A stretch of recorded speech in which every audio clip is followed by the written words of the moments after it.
રાજકોટ જિલ્લાના ધોરાજી માધવ ગૌસેવા ટ્રસ્ટ દ્વારા ગૌશાળાના ગાયોના છાણથી વૈદિક પરંપરા મુજબ હોલિકા દહન કાર્યક્રમ યોજાયો હતો।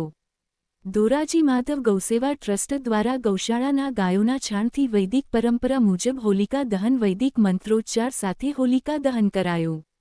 ધોરાજીના ખરાવડ પ્લોટ ખાતે આવેલ માધવ ગૌશાળા ખાતે ફાગણ સુદ 15 પૂનમ સોમવારના રોજ હોળીના તહેવાર નિમિત્તે માધવ ગૌશાળાની ગાયોના છાણમાંથી માધવ મહિલા સત્સંગ મંડળ દ્વારા છાણા થાપી ભારતીય સંસ્કૃતિ તેમજ હિન્દુ ધર્મની પરંપરા મુજબ વૈદિક હોળી પ્રગટાવવાનું વૈદિક મંત્રોચ્ચાર સાથે ધોરાજીના ડેપ્યુટી એસપી સિમરન ભારદ્વાજ, ધોરાજી તાલુકા પીઆઈ ગોસાઈ તેમજ અખિલ ભારતીય વિશ્વકર્મા મહાસભાના રાષ્ટ્રીય અગ્રણી કિશોરભાઈ રાઠોડ, ધોરાજી માધવ ગૌશાળાના આયોજક ભૂપતભાઈ કોયાણી, ધોરાજી નગરપાલિકાના ઉપપ્રમુખ ચિંટુભાઈ કોયાણી, ક્રિસ્ટલ એકેડેમીના વિમલભાઈ કોયાણી, દિલીપભાઈ હોતવાણી સહિત અગ્રણીઓની હાજરીમાં શાસ્ત્રી સુભાષભાઈ વ્યાસ દ્વારા વૈદિક મંત્રોચ્ચાર સાથે પૂજા અર્ચન કરી હોલિકા દહનનો કાર્યક્રમ કરવામાં આવેલો હતો।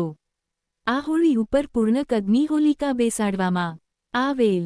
હોળીને રંગબેરંગી કલર તથા ફૂલોથી શણગારી રંગોળી પૂરવામાં આવેલ। આજરોજ રાત્રિના ભવ્ય આતશબાજી તેમજ ભૂદેવ દ્વારા શાસ્ત્રોક્ત વિધિથી પૂજન વિધિ બાદ હોલિકા દહન ડીજેના તાલે હોળીના ગીતોથી પ્રારંભ કરવામાં આવેલો હતો। આ સમયે મોટી સંખ્યામાં લોકો દર્શન માટે ઉમટી પડ્યા હતા। ધોરાજી શહેરમાં અનેક જગ્યાએ હોલિકા દહન કાર્યક્રમ યોજાયો હતો। બહોળી સંખ્યા લોકો, વડીલો, બાળકો ઉપસ્થિત। રિપોર્ટર મતીન બાપુ Syed, Dhoraji. Bhupatbhai Koyani, trustee Madhav ગૌસેવા trust. Madhav ગૌસેવા trust દ્વારા ગૌશાળાની ગાયોના છાણનું મહિલા સત્સંગ મંડળ દ્વારા જે છાણા થાપી એવી વૈદિક હોળીનું આયોજન કરવામાં આવે છે। આજની હોળી પર હોલિકાનું પૂર્ણકદનું પૂતળું અને એમાં પ્રહલાદ બેસાડી અને શાસ્ત્રોક્ત વિધિ મુજબ ગોર મહારાજ વિશે વિધિ કરાવી અને હોળી પ્રગટાવી અને આજનો ઉત્સવ મનાવે। આ છાણા કેટલા છાણાથી હોળી દહન કરવામાં આવ્યું? ગૌશાળાની ગાયો આ છાણા અંદાજે 10 થી 12 હજાર છાણા જે હાથે બનાવેલા છે એટલે મોટી સાઈઝના હોય છે। 10 થી 12 હજાર છાણાની હોળી હોય છે।